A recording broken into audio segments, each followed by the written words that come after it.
नमस्कार दोस्तों, मैं निर्वाण फिर हाजिर हुआ हूँ एक नई रीडिंग के साथ। तो सबसे पहले जुड़ जाइए मेरी ऊर्जा से, जिससे कि मैं आपके लिए रीडिंग कर सकूं। तो एक गहरी सांस लीजिए और इस ध्वनि पर ध्यान दीजिए।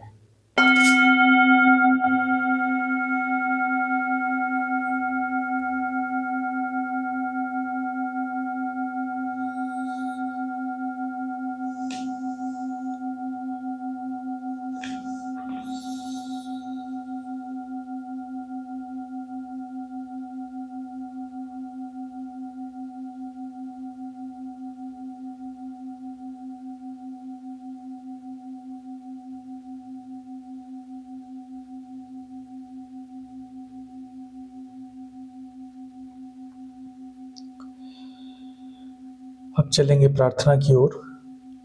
Archangel Michael, please guide me and protect me throughout this reading. Archangel Shamuel, please heal my heart chakra and my collective's heart chakra. Archangel Raphael, please heal me and my collectives. Archangel Metatron, Archangel Uriel, and Archangel Gabriel, please give me adequate knowledge so I can explain my cards to my collectives.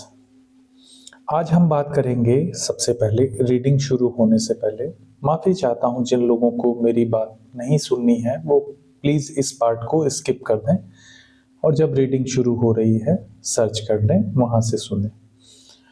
बाकी जिनको मेरी बात सही लगती है, जिनको सुनना है, मैं केवल उन्हीं को ही ये कहना चाहता हूं कि ये जो हम बात करने जा रहे हैं ये है जस्टिस पर।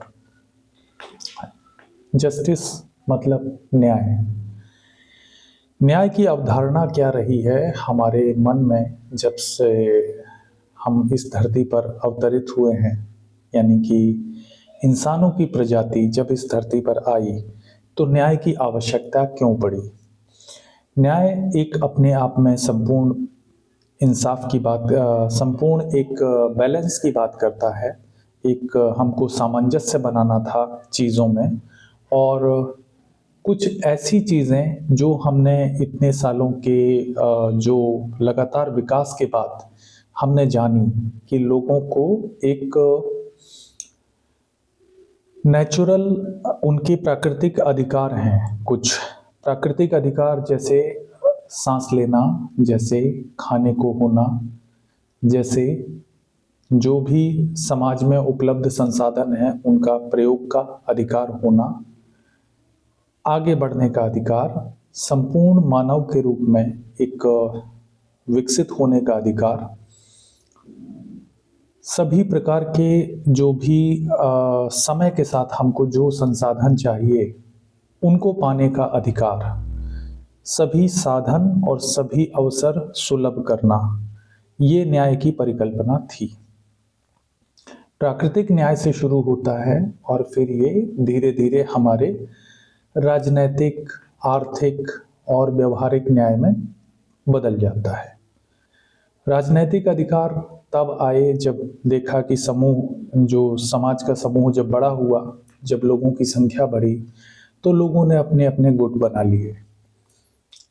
बाकी जगहों पर गुट थे, भारत में धार्मिक आधार पर ही बांट दिया गया लोगों को और उनको उनके काम के द्वारा हम लोग देखने लगे। धार्मिक आधार पर जातियों का निर्माण हुआ, वर्णों का निर्माण हुआ। मुझे ये कहना चाहिए, वर्णों का निर्माण जब हुआ तो हम लोगों ने उनको जब तक चुनाव के स्तर पर रखा था कि कोई भी व्यक्ति की योग्यता परख करके उसको वर्ण दिया जाता था, तब तक तो ठीक था। लेकिन जब हमारे स्वार्थ उसमें शामिल हो गए तो लोगों ने जाति व्यवस्था का निर्माण किया।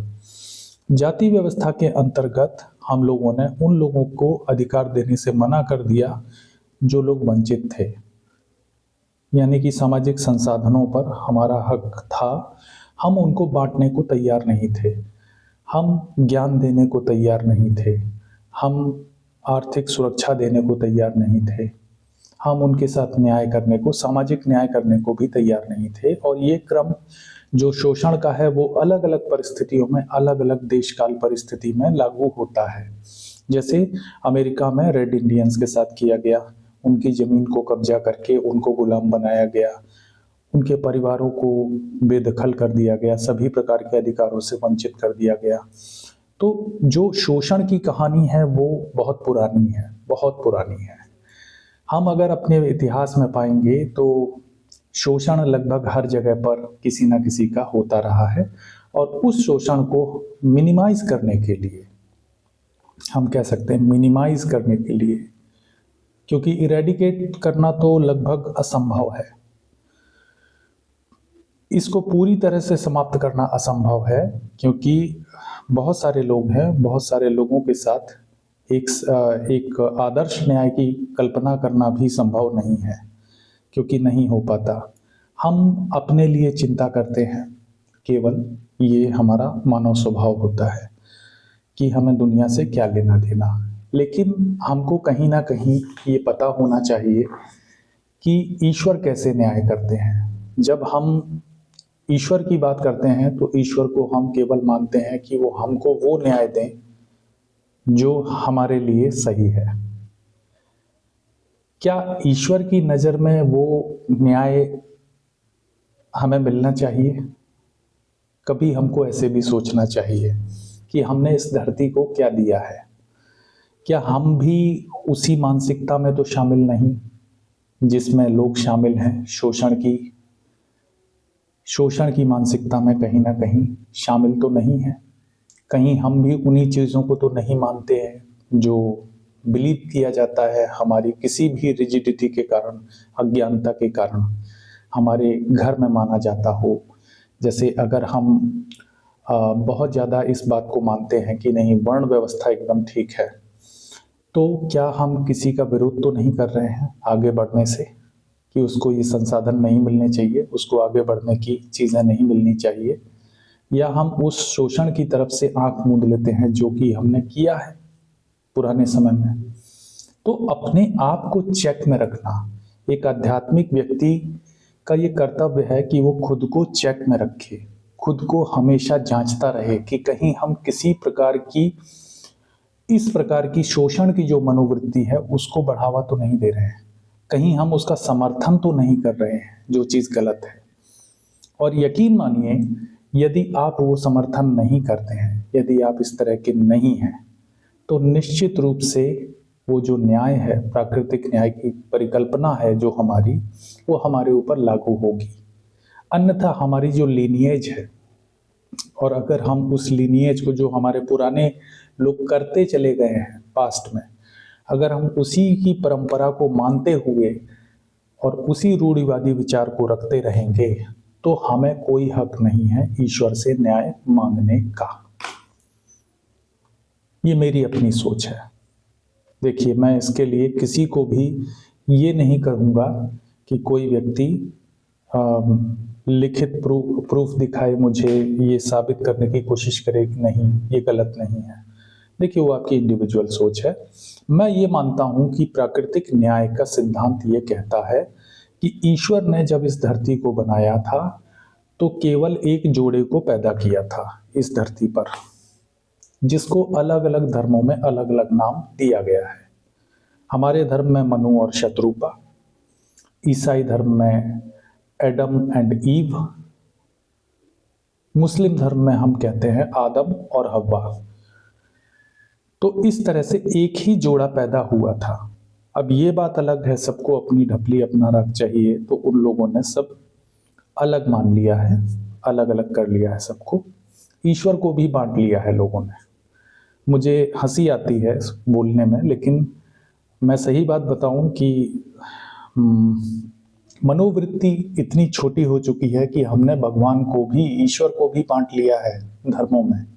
ईश्वर हमारे धर्मों के सामने छोटे हो गए हैं। हमने उनको इस तरह से मान लिया है कि जो हम कह रहे हैं वही ईश्वर है। मतलब इंसान ईश्वर से भी बड़ा हो गया है, वो जो मानता है वही ईश्वर है। तो विडंबना है, मानवीय सोच है, उसमें कुछ कहा नहीं जा सकता। जिसको जो अच्छा लगता है वो बोलता है। लेकिन जिस ईश्वर ने ब्रह्मांड बनाया है, जिस ईश्वर ने प्रकृति बनाई है, जिसने इंसान को बनाया है, इंसान दूसरे इंसानों को सिखा रहा है कि वो जो मानता है वही सही है उसके बारे में। हास्यास्पद है, बहुत ही ज़्यादा रिडिक्यूलस है। लेकिन क्या करें,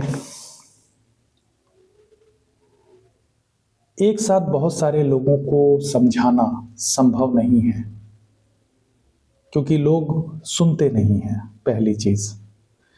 दूसरा, सुनते हैं तो समझते नहीं हैं, और तीसरा, समझते हैं तो वो बोलते नहीं हैं, और अगर वो बोलते हैं तो जो इन तीनों कैटेगरी के खिलाफ हैं लोग, वो लोग उनके खिलाफ खड़े हो जाते हैं। तो इसलिए बेहतर है कि हमें कोई भी अशांति नहीं चाहिए। वैसे भी ईश्वर को इस बात से कोई फर्क नहीं पड़ता कि लोग उसको क्या समझते हैं, क्योंकि ईश्वर हमारी समझ से परे है। ईश्वर को इस बात से कोई लेना देना नहीं है कि लोग उनको क्या समझते हैं, और ना उनको फर्क पड़ेगा, क्योंकि जिसने पूरी सृष्टि का निर्माण किया है, जिसने पूरे ब्रह्मांड को बनाया है, उन ईश्वर को कोई फर्क नहीं पड़ता कि आप उनको क्या समझते हो। लखनऊ में रहने वाला राजेश ब्रह्मांड के रचयिता को क्या समझता है? ब्रह्मांड के रचयिता को कोई मतलब नहीं है इस बात से, क्योंकि राजेश जो समझेगा वो वही समझेगा जो वो जानता है, जितना उसके दिमाग में है। तो ये एक एग्जाम्पल था। राजेश जी, बुरा मत मानिएगा, मैंने आपके नाम का प्रयोग किया है, सिर्फ इसमें आपको टारगेट नहीं किया है। तो यहाँ पर जो मैंने एग्जाम्पल दिया है, मैंने ये कहा है कि प्राकृतिक न्याय का सिद्धांत कैसे काम करता है।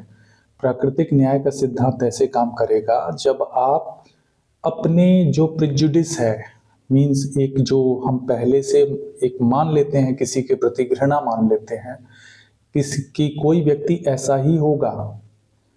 हम किसी भी व्यक्ति को डिस्क्रिमिनेट करते हैं केवल उसके समूह के आधार पर, उसके धर्म के आधार पर, उसकी जाति के आधार पर, उसके आर्थिक स्तर के आधार पर, या उसकी पढ़ाई लिखाई के आधार पर हम जो जज करते हैं किसी को,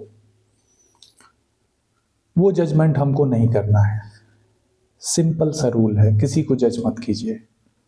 उसके रंग, रूप, देश, काल, परिस्थिति, किसी भी आधार पर किसी भी व्यक्ति को हम जज नहीं कर सकते, क्योंकि ये सारी सृष्टि ईश्वर ने बनाई है।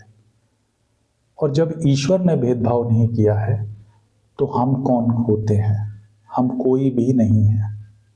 ईश्वर के आगे हमारी कोई भी हैसियत नहीं है ऐसा करने की। सिंपल सा रूल है, लेकिन उन चीज़ों को इतना कठिन कर दिया गया है, इतना कठिन कर दिया गया है कि हाँ, ईश्वर कोई भी चीज़ कठिन नहीं रखते हैं। ईश्वर का स्वभाव बहुत सरल है, वो भाव से चलते हैं, उनको सिर्फ भाव से पाया जा सकता है। और जिसको भाव से पाया जा सकता है ना, उसका हृदय एकदम सच्चा होता है। ईश्वर को मानव से प्रेम है, मानव जाति से प्रेम है, तभी तो उन्होंने बनाया है। इस धरती पर उन्होंने जितने चीजें बनाई हैं, सबसे उनको प्रेम था, तभी तो वो बना। अगर उनको किसी से नफरत होती तो वो बनता ही नहीं। वो बनेगा क्यों?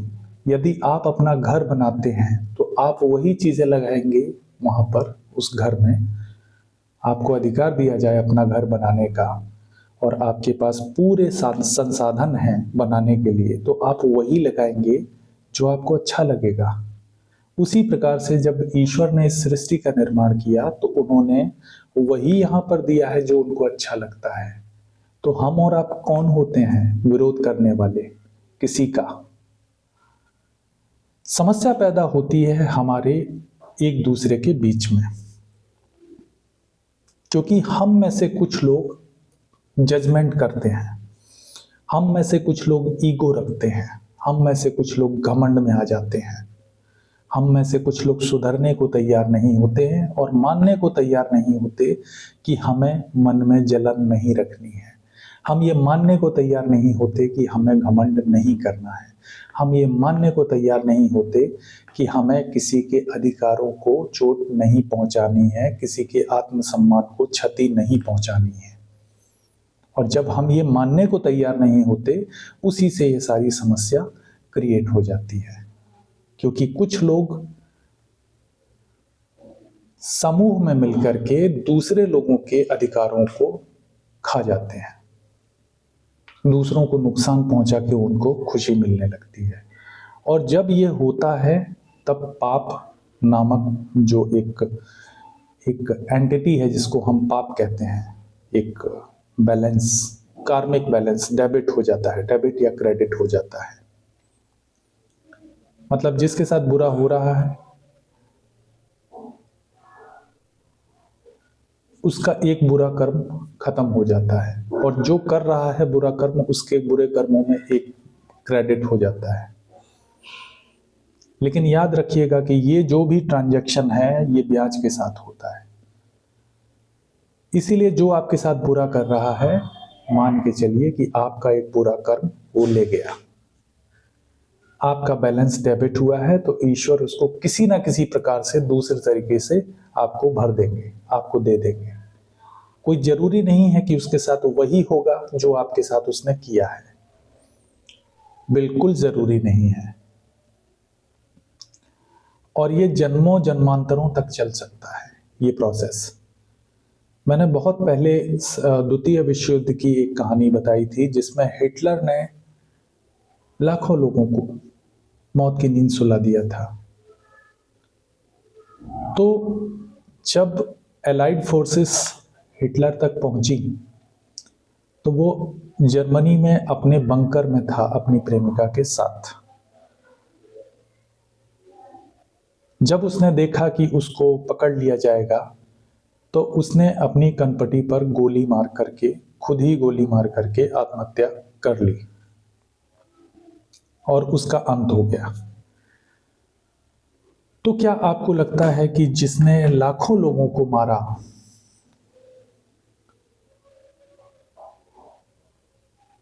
प्रायोजित तरीके से, ऐसे नहीं मारा था, बहुत ही दर्दनाक तरीके से मारा था। उसने एक्सपेरिमेंट किए थे लोगों के ऊपर, अलग अलग प्रकार के जहर, अलग अलग प्रकार की गैसों का गैस चैम्बर्स बनवाए थे जहां पर वो लोगों को तड़पा के मारता था, और उनका जो आउटकम है वो देखता था कि मृत्यु किस तरह से हो रही है, दर्दनाक है कि कैसी है। वो इस हद तक विक्षिप्त हो चुका था मानसिक रूप से कि उसको वो चीज देखने में अच्छी लगती थी। तो जब वो उस तरह की हरकत करके, खुद गोली मार करके मर गया, तो आपको लगता है कि न्याय हो गया? लगता है आपको कि हिटलर मर गया तो सब उसका जो कार्मिक बैलेंस है वो खत्म हो गया? क्या ईश्वर का यही न्याय है? नहीं। ऐसे व्यक्तियों को जो सजा मिलती है वो एक जन्म में नहीं पूरी होगी। जितने लोगों को उसने मारा है उतनी बार उसको मरना होगा और उतने ही दर्द के साथ मरना होगा। याद रखिएगा, ये जो बैलेंस है ईश्वर इसी तरह से पूरा करते हैं। कार्मिक साइकिल है, पूरी करनी होती है। कर्मों का चक्र से ईश्वर स्वयं इस धरती पर आए हैं तो उसी सिस्टम के अंदर रह करके गए हैं। श्री राम ने जब बाली को छिप के मारा था तो आपको याद होगा कि जब द्वापर में श्री कृष्ण के रूप में विष्णु जी ने अवतार लिया तो उनकी मृत्यु भी वैसे ही बहेलिये ने छिप करके तीर मारा था। ये कथाएं क्यों हैं हमारे जो माइथोलॉजिकल स्टोरीज हैं उनमें क्यों है ये केवल ये समझाने के लिए है कि जो कर्म का सिद्धांत है उससे स्वयं ईश्वर भी परे नहीं है। ये सिस्टम एकदम परफेक्ट है और एकदम परफेक्टली वर्क करता है। तो यकीन मानिए कि ये जो कर्म का हिसाब है ये पूरा होगा। इस स्टोरी से हमें ये समझना चाहिए कि बिल्कुल उसी तरह पूरा होगा, उसी तरह, लेकिन कोई और करेगा। और अगर इस जन्म में नहीं हुआ पूरा आपका हिसाब तो अगले जन्म में निश्चित रूप से आप अपोजिट जन्मेंगे। अगर आपके अंदर बदले की इच्छा रहती है तो आप अपोजिट रूप में उस व्यक्ति पर अत्याचार करने वाले हैं जिस व्यक्ति ने इस जन्म में आपके साथ अत्याचार किया है। 100% ये मान लीजिए। क्योंकि ये कार्मिक बैलेंस है, ये खत्म नहीं होता, कभी भी खत्म नहीं होता।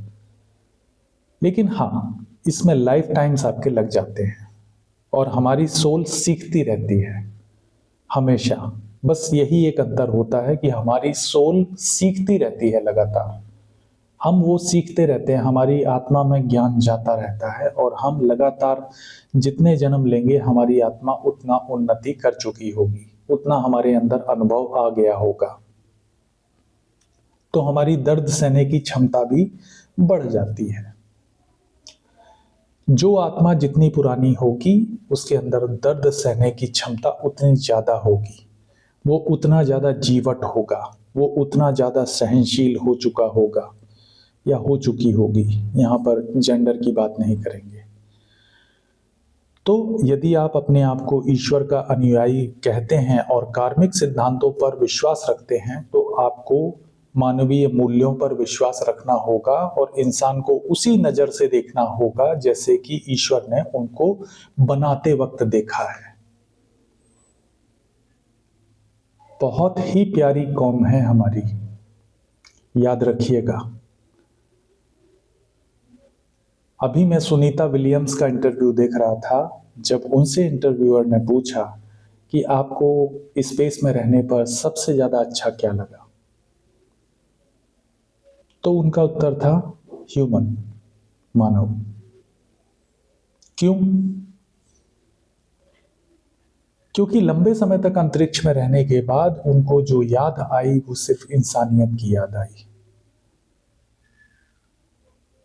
हम बहुत अच्छे हैं, एक दूसरे की बहुत फिक्र करते हैं। हम इस दुनिया से सभी इंसान जब खत्म हो जाते हैं या फिर सुनीता विलियम्स की तरह हमें अंतरिक्ष में रहना पड़ता है, तब हमको मानवता की याद आती है, हमको अपने जैसे लोगों की याद आती है। इतनी प्यारी है ये इंसानियत, मानवता। हम नहीं रह सकते अकेले, हम अकेले रहने के लिए नहीं बने हैं। इंसानों ने जो भी पाया है वो एक साथ एकजुट होकर के ही पाया है। इसीलिए ये बात याद रखिए, आपके साथ जो भी हुआ, इंसानियत से नफरत मत करना सीखिएगा। बाकी आप चाहे कुछ भी मानिए, लेकिन इंसानियत नफरत करने के लायक नहीं है। अपने मन को निर्मल और शुद्ध बनाए रखिएगा। ये हमारे आपसी कर्म हैं, आपसी कार्मिक बैलेंस हैं। मानवता का इससे कोई लेना देना नहीं है। लेकिन हाँ, हम अगर मानवता से नफरत करते हैं किसी भी प्रकार से, अपने लीनिएजेस में हमारी मान्यताएं हो सकती हैं, हमारी प्रथाएं हो सकती हैं, हमारे पूर्वजों के बनाए हुए नियम कायदे हो सकते हैं, लेकिन मानव को मानव से भेद करना सिखाना ये किसी धर्म का कार्य नहीं हो सकता। मेरा यही मानना है। मानव और मानव में भेद करने वाला कोई भी धर्म एग्जिस्ट नहीं करता, और यदि करता है तो ये ईश्वर का ईश्वर ने नहीं दिया है।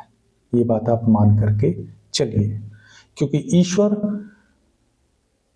बुरे नहीं हो सकते। ईश्वर के अंदर कोई बुराई नहीं है, वो बुराइयों से परे है। ये जो बुराइयां हैं भेद करने वाली, ये हमारे अंदर है। हम इंसान हैं, तो हमारे ही पूर्वजों से कुछ गलतियां हुई होंगी। मेरा ये मानना है, ये मेरी पर्सनल थॉट्स हैं। अब चलते हैं हम लोग रीडिंग की तरफ, देखते हैं कि आपके लिए क्या आ रहा है। क्लासिक टैरोज हैं, क्लासिक टैरोज हम रख देते हैं। आज मैं कुछ कॉस्मिक टैरोट से निकालता हूं आपके लिए कि क्या आता है, एनर्जीज क्या आती है। आर्कएंजल माइकल प्लीज गाइड मी, और मेरे कलेक्टिव्स की एनर्जीज दीजिए कि वो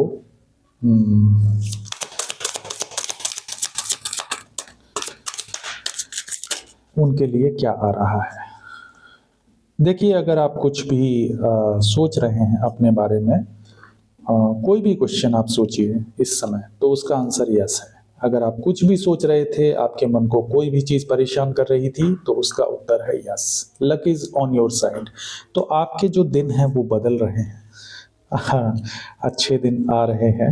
मुझे कहना अच्छा लग रहा है ये कि अच्छे दिन आ रहे हैं। Luck is on your side. आप चमकने वाले हैं, कुछ ना कुछ ऐसा ज़रूर होने वाला है जो आपके लिए लकी है। कुछ तो अच्छा होने वाला है। क्या अच्छा होने वाला है? कमिटमेंट आ सकता है। कुछ लोग नए रिश्ते में मूव करेंगे, उनके लिए कमिटमेंट आ सकता है, या ईश्वर कमिटमेंट दे रहे हैं आपको कि आपके साथ कुछ अच्छा होने वाला है। मैं ये कह सकता हूँ थिंग्स आर गेटिंग सीरियस। ये किसी प्रकार का रोमांटिक रिलेशनशिप था जिसमें कमिटमेंट आ रहा है, ये हो सकता है। या जो लोग इस परिस्थिति में नहीं है उनके लिए भी कुछ अच्छा आ रहा है। ईश्वर आपको कमिटमेंट दे रहे हैं कि आप अकेले नहीं हो, अब ईश्वर आपके साथ है। यस, आपकी जिंदगी में चीजें बदलने वाली हैं, ईश्वर आपके साथ हैं और अब आपको परेशान होने की आवश्यकता बिल्कुल भी नहीं है। निश्चित रूप से मान के चलिए, जिनकी उम्र निकल गई है, मैं उनकी बात कर रहा हूँ, जो रिश्तों में नहीं जाना चाहते या फिर जिनकी उम्र निकल चुकी है, जो अब शांतिपूर्ण जीवन चाहते हैं, उनके लिए मैं कह रहा हूँ। थर्ड कार्ड निकालते हैं, देखते हैं क्या आ रहा है। Archangel Michael please. ओके,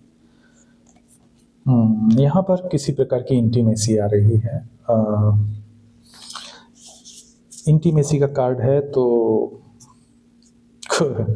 कुछ लोग निश्चित रूप से एक हनीमून पीरियड एंजॉय करने वाले हैं, मुझे ऐसा लगता है। कोई कमिटेड होना चाहता है और कोई इस प्रकार की भावना में है, वो आपको बहुत प्रेम देना चाहता है। कोई तो है जो आपके साथ इन्वॉल्व होना चाहता है। कुछ लोगों के लिए ये आ रहा है। Give it time, everything in divine timings, let things flow. देखिए, इसको आपको समय देना है। मैं आपसे साफ बात कहूँगा, समय देना है। समय अगर आप देंगे तो चीज़ें सही हो सकती हैं और फ्लो करने दीजिए। जिनसे ये रीडिंग मैच करेगी, मैं अभी उनके लिए नंबर डाइस फेंकूंगा और उनको बताऊंगा ये किन लोगों से मैच करती है, या फिर टैरो से आपको बताऊंगा। एक एक कार्ड को मैं एक्सप्लेन करूंगा और आपको बताऊंगा कि चीज़ें बदल रही हैं।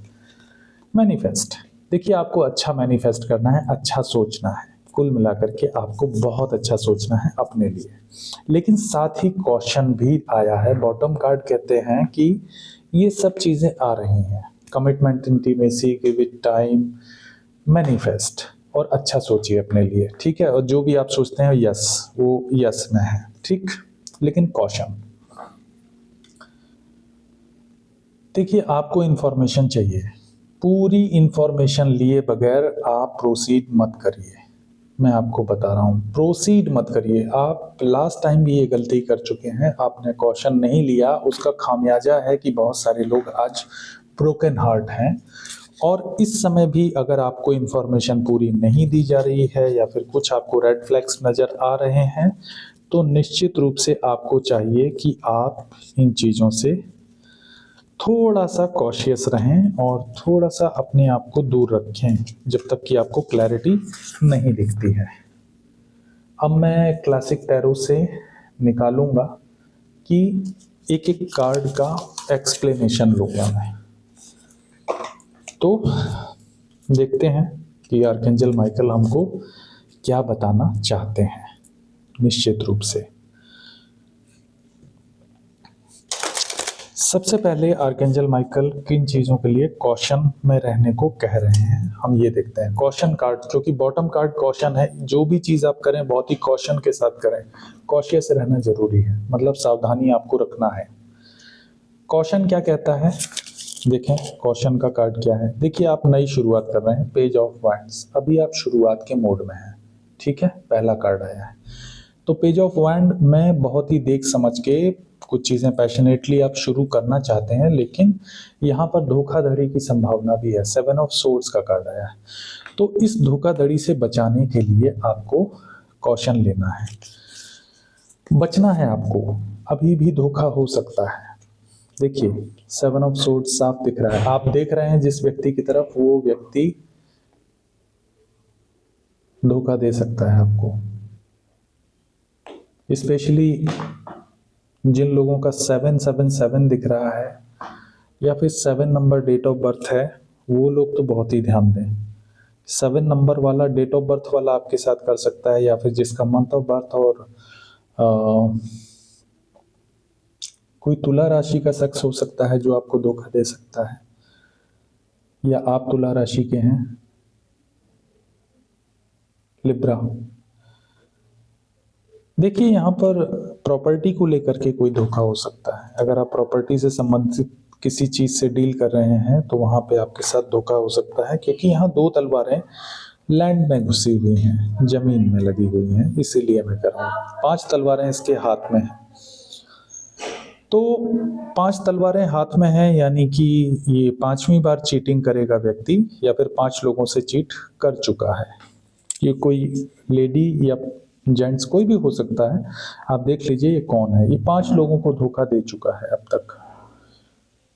तो जो भी है इसके साथ बहुत कॉशियसली डील करना है आपको, बहुत ही कॉशियसली। देखिए द मून, अभी इस कार्ड को एक्सप्लेनेशन में मैं वही कह रहा हूँ कि यहाँ पर किसी प्रकार का रिचुअल में इन्वॉल्व है। ये द लवर्स, कोई तो इसके पीछे है।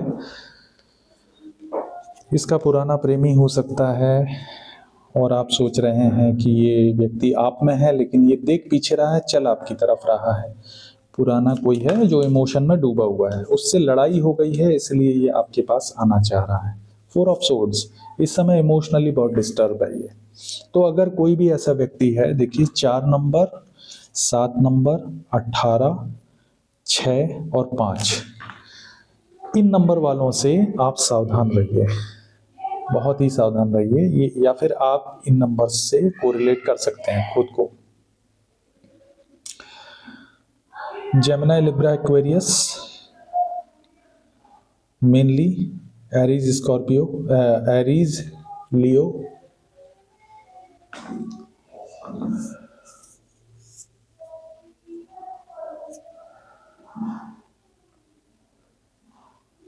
एरीज, लियो, सेजिटेरियस, ये राशियां हैं। इसके अलावा जेमिनी, लिब्रा, एक्वेरियस हो सकते हैं। वाइंड्स के 2 कार्ड हैं, सोर्ड्स के 2 कार्ड हैं। द मून बताता है कैंसर को, और किसी व्यक्ति को तो धोखा दिया गया है मास्क लगा के, और जो भी आपकी तरफ बढ़ रहा है वो हो सकता है कि अपने पुराने रिश्ते को छोड़ के निकल रहा है, लेकिन अभी भी बहुत ही चुपके से आ रहा है आपके पास। यानी कि मुझे किसी प्रकार का झगड़ा लग रहा है, ये पछतावे में है, अभी ये हील नहीं है, इसका क्लियर डिसीजन नहीं है, ये 2 तरफ हाथ मार सकता है। तो इसीलिए थोड़ा सा कॉशियस रहिए। कुछ चीज़ें अभी भी बाकी हैं जो ये छुपाएगा आपसे। इसका पूरी तरह से ख़त्म नहीं हुआ है दूसरी जगह से रिलेशन। जब तक ये किसी कानूनी पचड़े में फंसा हुआ है, प्लीज़ इससे डील मत कीजिएगा, मैं यही कहना चाहता हूँ। जब अगर ये किसी भी चीज़ में झूठ बोलता है, क्लियर नहीं बताता है, तो इसके साथ डील मत कीजिए, क्योंकि ये आपको धोखा दे सकता है। इस समय ये स्टेबल नहीं है। Luck is on your side को मैं क्लैरिफाई कर रहा था, तो 5 ऑफ पेंटिकल्स, कोई बहुत बुरी स्थिति से निकल रहा था, होमलेस सिचुएशन हो सकती है, पैसे की समस्या हो सकती है, धन से संबंधित कोई ऐसी चीज़ है जो हो सकती है। बहुत ही इमोशनली अकेले थे, धन भी नहीं था, और यहाँ पर 10 ऑफ पेंटिकल्स, फैमिली से दूर हो गया था कोई, मैं यही कहूँगा। तो यहाँ पर ईश्वर आपको एक अवसर दे रहे हैं। 4 ऑफ कप्स का कार्ड है, 4, 5 और 10 ये नंबर्स आए हैं, देख लीजिए आपके नंबर्स जुड़े हो सकते हैं। जिन लोगों को साजिश करके घर से निकाल दिया गया या फिर घर से वो अलग हो गए और इमोशनली बहुत ही ज़्यादा क्रेविंग कर रहे हैं कि कोई उनकी तरफ बढ़े, तो उनके लिए एक अच्छा समय आ सकता है। ईश्वर उनको एक कप दे रहे हैं, कुछ दे रहे हैं, जिससे कि उनको इमोशनल सपोर्ट भी मिलेगा, और हो सकता है उनकी घर वापसी हो जाए। ये आ रहा है मेरे कार्ड्स में। कमिटमेंट के मामले में क्या आ रहा है, अब इसको एक्सप्लेन करते हैं। कमिटमेंट किससे मिल सकता है इनको? देखिए, जो लोग नए रिलेशनशिप में मूव कर रहे हैं वहाँ कमिटमेंट मिल सकता है, लेकिन यहाँ भी कॉशियस रहें, पूरा देख समझ करके ही कमिटमेंट को स्वीकार करें। अदरवाइज दिक्कतें आ सकती हैं। यहाँ पर कुछ ऐसे मामले हो सकते हैं जो अभी भी निपटाने शेष हैं। यहाँ पर देखिए, ये जजमेंट है, कमिटमेंट है, जजमेंट। ईश्वर ने ये कमिटमेंट आपको दिलवाया है, तो ये जजमेंट है किसी प्रकार का। ये यहाँ पर लेन देन हो रहा था, यहाँ धन से संबंधित लेन देन था, या फिर किसी प्रकार का ऐसा था जो लालच के कारण कोई रिश्ता टूटा था। वहाँ पर जजमेंट हो रहा है, लालच किसी की आंखें खुल रही हैं, उस लालच से कोई बाहर निकल रहा है। और 8 ऑफ कप्स, कोई आपसे इमोशनली ड्रॉन हो गया था, तो 8 ऑफ कप रिवर्स में आया है। अब वो फिर से अटैच होना चाहता है आपके साथ, इमोशनली मूव अवे हो गया था कोई। यहाँ पर द हर्मिट, हर्मिट का कार्ड है जो कि कहता है कोई पीछे मुड़ करके सोच रहा है कि उसने एक लालच की वजह से एक बहुत अच्छे रिश्ते को खो दिया, और इसके सामने उन लोगों की असलियत आ रही है जिन लोगों की वजह से ये रिश्ता खोया था, जिन लोगों ने इसको उकसाया था रिश्ता तोड़ने के लिए। उन लोगों की असलियत इसके सामने आ रही है, और अब ये उनको छोड़ करके बाहर आ रहा है, और ये आपकी तरफ मूव करेगा। जो भी आपको कमिटमेंट देना चाहता है, उसने कभी आपको कमिटमेंट नहीं दिया, उसने हमेशा दूसरों के लिए सोचा, दूसरों के कहने में ही वो चलता रहा। अब उसको ये चीज़ बहुत अच्छी तरह समझ में आ गई है कि दूसरे कभी भी नहीं चाहते थे कि आप लोगों का रिश्ता ठीक से चले, क्योंकि सबके मन में एक जलन थी। जिस प्रकार से आप लोगों का रिश्ता बहुत ही खूबसूरत था शुरू में, उस खूबसूरती में नज़र लग गई थी।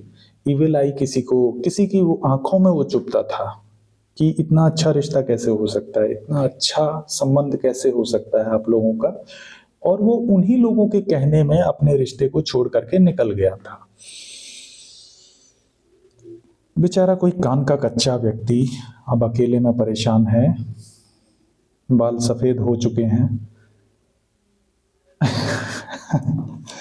हालत खराब है किसी की अकेले रह करके। अब उसको चीज़ें रह रह करके याद आ रही हैं कि एक रिलेशन लाइफ में बहुत ज़रूरी है। मैं आपको बता दूं, जब तक आप उम्र के उस पड़ाव पर नहीं पहुंचते, तब आपको एहसास होता है कि अकेले रहना कितना मुश्किल है। क्योंकि रिश्ते बहुत खूबसूरत होते हैं। आपके पास जब एक ऐसा रिश्ता होता है जो आपके सुख दुख में साथ देता है, तो वाकई में बहुत सुकून मिलता है, बहुत शांति मिलती है। मैं कभी भी नहीं कहूँगा आप किसी रिश्ते को छोड़िए केवल लालच की वजह से या फिर किसी और वजह से।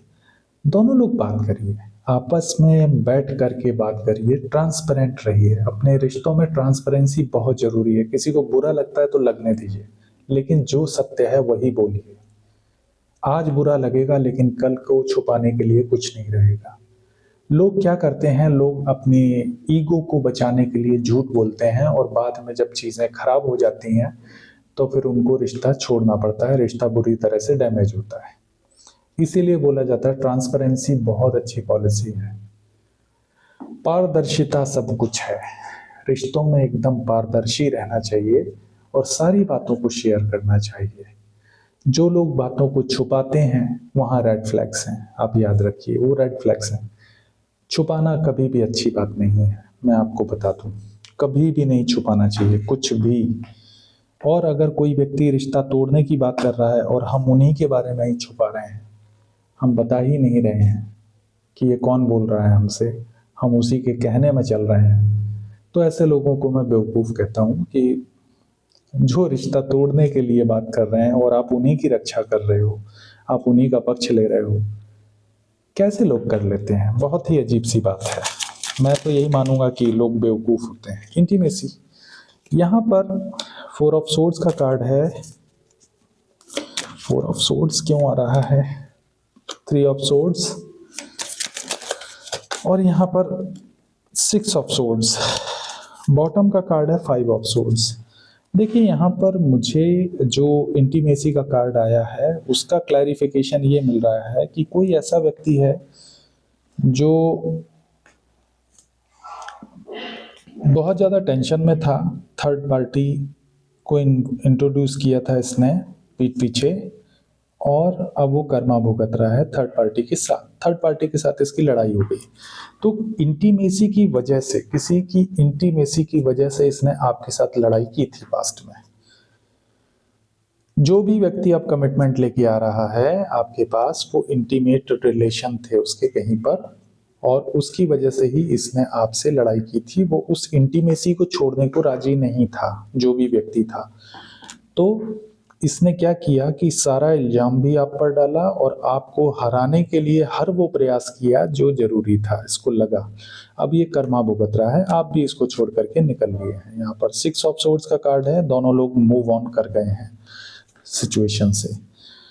किसी की सेक्सुअल केमिस्ट्री बहुत अच्छी थी, अब उसको याद आ रहा है कि ये पुराना टाइम कितना अच्छा था। आपके साथ भी ये बहुत खुश था, लेकिन इसने आपको टाइम नहीं दिया। बात ये है, आप पर उसको भरोसा कम था, क्योंकि वो अपने किसी इंटीमेट रिलेशनशिप के साथ ज़्यादा खुश था। उसको आज़ाद ख्याल व्यक्ति हम कह सकते हैं। Give it time. अगर आज़ाद ख्याली रखनी है तो शादी नहीं करनी चाहिए। जब आप शादी नहीं करते हैं तो फिर आप पर कोई ब्लेम नहीं आता। आप किसी को ये होप नहीं देते हैं कि मैं तुम्हारे साथ रहूंगा। आप आज़ाद रहिए, आज़ाद ख्याली के साथ। इससे क्या होता है, आपके ऊपर ब्लेम नहीं आता, और आप भी खुश रहते हैं, और दूसरे की ज़िंदगी भी बर्बाद नहीं होती है। यदि इतना ही इंटीमेसी चाहिए तो शादी नहीं करनी चाहिए, मेरा यही मानना है। क्योंकि दूसरे की ज़िंदगी को बर्बाद करके आपको क्या मिलेगा। शादी का मतलब ही कमिटमेंट है। कमिटमेंट नहीं है तो शादी क्यों करते हैं लोग। बहुत ही सिंपल सा लॉजिक है, पता नहीं लोग इसको क्यों टफ बना देते हैं। Give it time. Give it time को एक्सप्लेन करते हैं। यहाँ भी जजमेंट का कार्ड है। टाइम नहीं दिया किसी ने, है ना। ईश्वर अब कह रहे हैं कि डिवाइन टाइमिंग है। इस लड़ाई के ऊपर जजमेंट है जो आपके साथ की थी इसने पास्ट में। यहाँ पर अब कोई लड़ाई करके उन्हीं से जिनकी वजह से उसने आपसे लड़ाई की थी, अब कोई नाइट ऑफ कप्स के तौर पर आ रहा है और आपकी तरफ प्यार का प्याला बढ़ाना चाहता है। साथ में पेज ऑफ पेंटिकल्स का कार्ड आया है, जो कि नई शुरुआत को दिखाता है कि अब कोई इंटरेस्टेड है आपके साथ नई शुरुआत करने के लिए। और ये जजमेंट टाइम है, इसलिए सद्बुद्धि इसको आ रही है, क्योंकि इसकी उन लोगों से लड़ाई हो चुकी है जिनके साथ इंटीमेसी के चलते इस व्यक्ति ने आपको नीचा दिखाया था पास्ट में। बहुत ही बेइज्जती की है आपकी, बहुत नाम खराब किया है इस व्यक्ति ने आपका। अपने कर्मों की वजह से इसने आपका नाम खराब किया, अपने ईगो की वजह से, और अपनी इस इंटीमेट रिलेशनशिप की वजह से, जो कि चोरी छिपे चल रहा था किसी और के साथ। तो यहाँ पर ये चीज़ क्लियर हो गई। अब एक लास्ट कार्ड बचा है, मैनिफेस्ट। इसको हम एक्सप्लेन करते हैं ये क्या है। देखिए चीज़ें, मर्क्यूरी रेट्रोग्रेड आ रहा है, मेरे ख्याल से 26 या 28 फरवरी है डेट। देखिएगा ये जो पीरियड होता है 26 फरवरी, जो भी मर्क्यूरी रेट्रोग्रेड का पीरियड होता है, इस समय वो चीज़ें लौट करके हमारे जीवन में दोबारा आती हैं। जो भी पास्ट की चीज़ें होती हैं वो हमारे पास दोबारा लौट करके आती हैं। लगभग 15 से 20 दिन का समय होगा ये, जो आपको पुरानी चीज़ों का सामना करना पड़ सकता है। तो याद रखिएगा, इस तरह का कुछ है जो आपके जीवन में दोबारा आ सकता है। मैनिफेस्ट देखते हैं, लास्ट कार्ड है। आर्कएंजल माइकल, प्लीज मैनिफेस्ट को क्लियर कीजिए। ये क्या है, मैनिफेस्ट क्या है? एम्प्रेस। देखिए अपने आप को एम्प्रेस एनर्जी में मैनिफेस्ट कीजिए। 3 नंबर का कार्ड है। आपकी मैनिफेस्टेशन बहुत हाई होने वाली है। जो भी आप मांगेंगे इस समय, जो भी आप मान करके सोएंगे या फिर सुबह उठ करके मांगेंगे, वो आपको बहुत जल्दी अचीव हो जाएगा। क्योंकि इस समय आपकी जो मानसिक शक्ति है और जो आपकी फ्रीक्वेंसी है, आवृत्ति है, वो बहुत हाई है, बहुत ऊंचे स्तर पर है। तो आप जो भी चाहते हैं प्लीज़ उसको लिखिए, उसको मैनिफेस्ट कीजिए, आपके जीवन में वो चीज़ें आने लगेंगी। यहाँ पे देखिए डेविल, डेविल ये बुराई के तौर पर मैं नहीं कहूँगा। यहाँ पर डेविल का मतलब है जो भी मटेरियलिस्टिक चीज़ें आपको मिलती हैं इस धरती पर, वो डेविल कार्ड शो करता है। चाहे ये कोई कॉन्ट्रैक्ट हो, कोई समझौता हो सकता है, कुछ लोगों के लिए समझौता आ रहा है, एक एग्रीमेंट आ रहा है, कोई जॉब लग सकती है, कोई कानूनी एग्रीमेंट हो सकता है, कुछ परचेज हो सकता है, कुछ भी एक बड़ा अचीवमेंट है जो आपको मिलने वाला है। तो मैनिफेस्ट कीजिए जो भी मैटेरियलिस्टिक चीज़ आने वाली है। कुछ लोगों का रिश्ता भी सुधर सकता है। अगर बड़ी धनराशि इन्वॉल्व है तो आपको आपसे कोई समझौता करना चाहता है कि ये शर्तें हैं, आप शामिल हो सकते हैं। तो कुछ लोग आपसे संपर्क कर सकते हैं, इस तरह का कुछ अगर आपको मिलने वाला है। यहाँ इनहेरिटेंस से जुड़ा हुआ मामला भी हो सकता है। हो सकता है कि आपके इनहेरिटेंस को खाया गया हो पास्ट में कुछ लोगों ने, आपके नाम से कुछ हो सकता है जो कुछ लोग, एक व्यक्तियों का समूह खा लेना चाहता था उस चीज़ को और आपको उस रास्ते से हटा देना चाहता था। तो हो सकता है कि वो चीज़ें आपके साथ सामने आने वाली हैं। व्हील ऑफ फॉर्च्यून बिल्कुल सही है। कुछ लोगों के लिए बहुत ही गुड न्यूज़ है, उनको अपना अच्छा बुरा देखना है। द हेरोफेंट, कोई बड़ा व्यक्ति आपके साथ समझौता कर सकता है, कोई भी सामाजिक रूप से प्रतिष्ठित व्यक्ति है, ये जो भी है, ये आपके सामने, यहाँ देखिए दो चाबियां दिख रही हैं, आपको अवसर देने वाला है ये। और यहाँ पर डेविल का कार्ड दिखाता है किसी प्रकार के एग्रीमेंट को जो मटेरियलिस्टिक ग्रोथ आपको देगा। आप ऑलरेडी एम्प्रेस हैं, ठीक है, इससे आपका वक्त बदल जाएगा। व्हील ऑफ फॉर्च्यून आ रहा है, तो ये बड़ी संभावना है मेरे कलेक्टिव्स में से कुछ लोगों के साथ। 3, 15, 1 और 5 ये ऊर्जाएं हैं। अब आप देख लीजिए किस चीज़ से संबंधित है। कोई एक बड़ा एग्रीमेंट आपके पास आ सकता है, कोई एक ऐसा समझौता हो सकता है जो आपके साथ करने के लिए कोई प्रतिष्ठित व्यक्ति आएगा, कोई ऐसा व्यक्ति जो इसका समाज में बहुत नाम है, जिसकी प्रतिष्ठा है अपनी, वो आएगा। वो आपको ऑफर दे सकता है कि उसके साथ आप ज्वाइन कीजिए, जिससे कि आपके भविष्य की पूरी दिशा बदल जाएगी। व्हील ऑफ फॉर्च्यून का कार्ड है, कोई पूरी दिशा आपकी बदल जाएगी, पूरी की पूरी दिशा आपकी, लाइफ जो है बहुत आगे निकल जाएगी इस समझौते के बाद। तो बहुत ही लकी लोग हैं जिनके साथ ये होने वाला है। ईश्वर से मेरी कामना है कि आप लोग ऐसे ही तरक्की करें और ये गुड न्यूज़ आपको जल्दी ही मिले। रीडिंग आपकी आपकी एनर्जी से अगर मैच करती है, आपको लगता है कि ये चीज़ें आपके जीवन में होने वाली हैं या हो चुकी हैं पास्ट में, रिजोनेट होती है, तो प्लीज़ मेरे वीडियो को लाइक कीजिएगा और चैनल को सब्सक्राइब कीजिएगा। अपने कमेंट्स के माध्यम से मुझे बताइएगा कि ये रीडिंग किस हद तक आपसे रिजोनेट हुई। प्लीज़ मेरे वीडियो को हाइप भी कीजिए।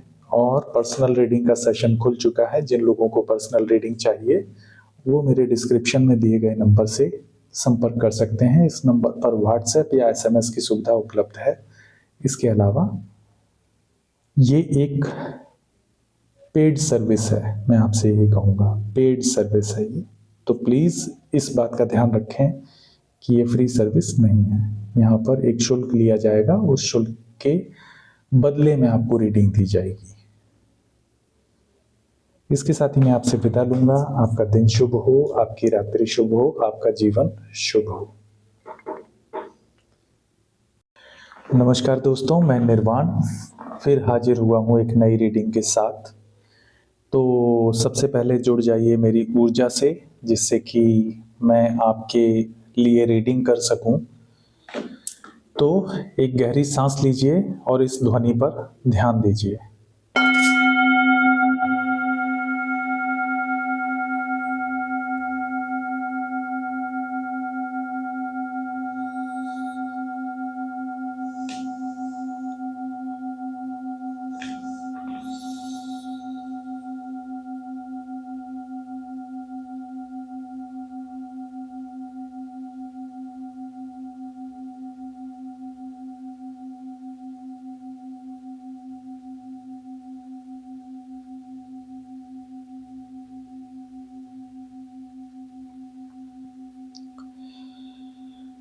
अब चलेंगे प्रार्थना की ओर। Archangel Michael please guide me and protect me throughout this reading. Archangel Chamuel please heal my heart chakra and my collectives heart chakra. Archangel Raphael, please heal me and my collectives. Archangel Metatron, Archangel Uriel, and Archangel Gabriel, please give me adequate knowledge so I can explain my cards to my collectives.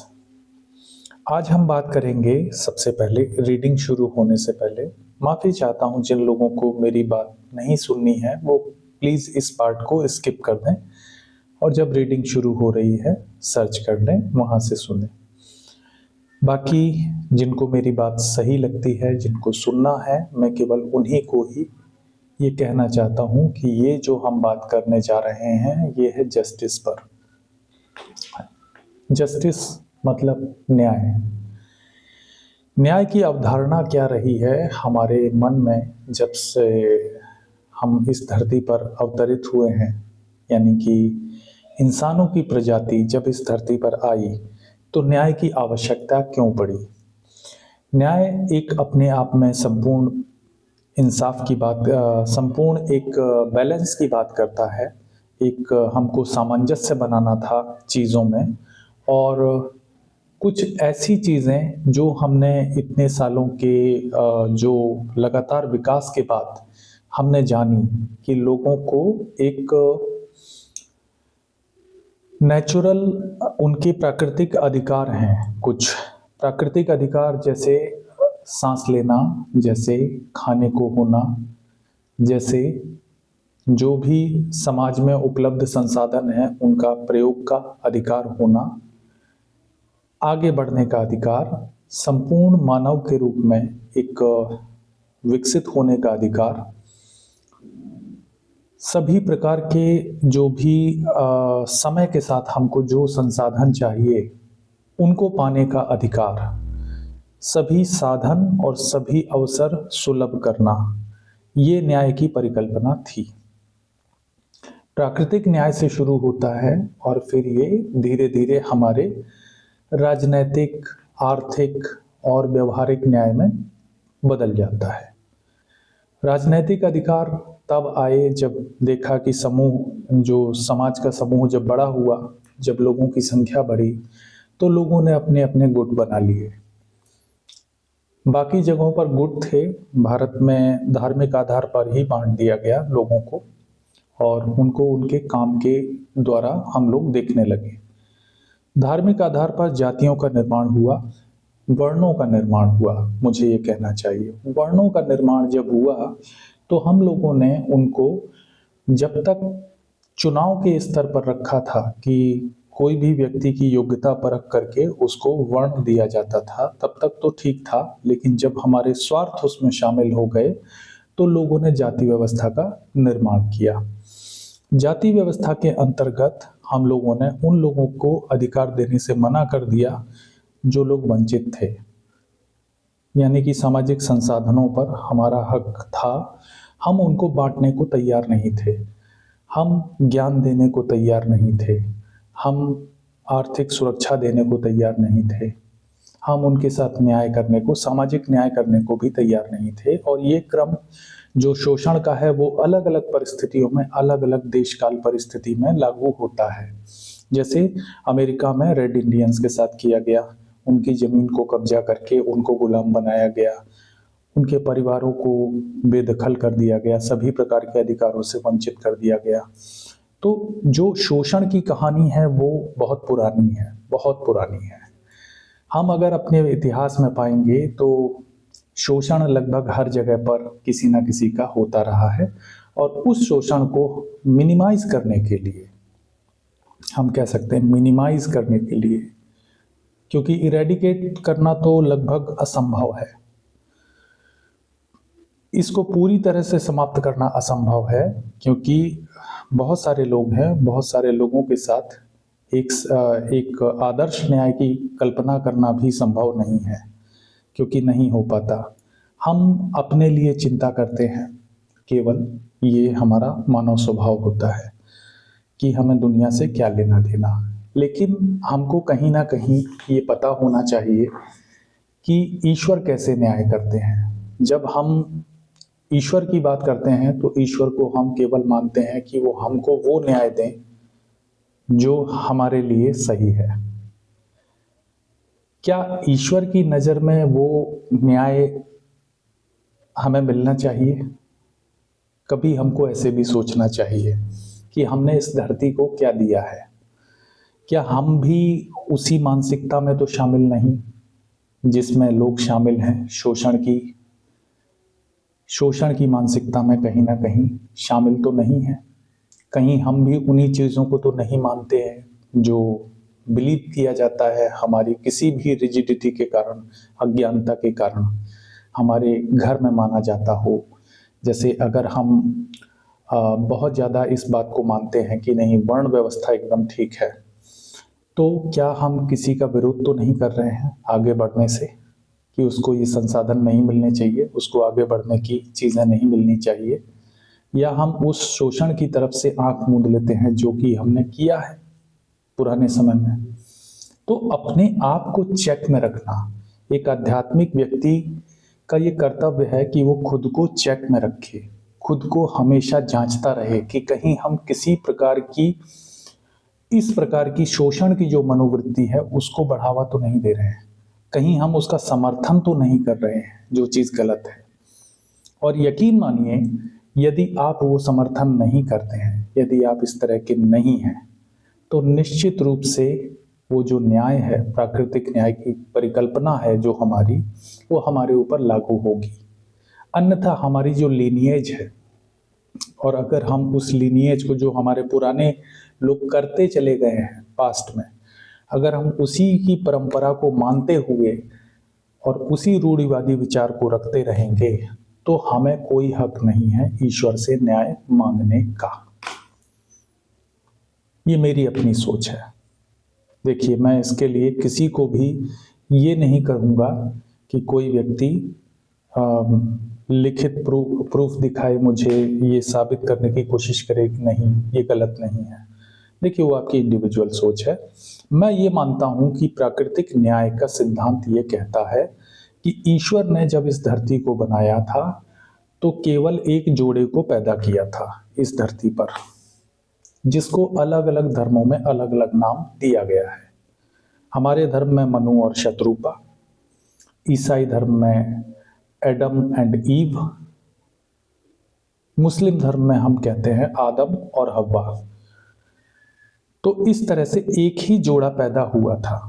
अब ये बात अलग है, सबको अपनी ढपली अपना रंग चाहिए, तो उन लोगों ने सब अलग मान लिया है, अलग अलग कर लिया है सबको। ईश्वर को भी बांट लिया है लोगों ने। मुझे हंसी आती है बोलने में, लेकिन मैं सही बात बताऊं कि मनोवृत्ति इतनी छोटी हो चुकी है कि हमने भगवान को भी, ईश्वर को भी बांट लिया है धर्मों में। ईश्वर हमारे धर्मों के सामने छोटे हो गए हैं। हमने उनको इस तरह से मान लिया है कि जो हम कह रहे हैं वही ईश्वर है। मतलब इंसान ईश्वर से भी बड़ा हो गया है, वो जो मानता है वही ईश्वर है। तो विडंबना है, मानवीय सोच है, उसमें कुछ कहा नहीं जा सकता। जिसको जो अच्छा लगता है वो बोलता है। लेकिन जिस ईश्वर ने ब्रह्मांड बनाया है, जिस ईश्वर ने प्रकृति बनाई है, जिसने इंसान को बनाया है, इंसान दूसरे इंसानों को सिखा रहा है कि वो जो मानता है वही सही है उसके बारे में। हास्यास्पद है, बहुत ही ज्यादा रिडिक्यूलस है, लेकिन क्या करें।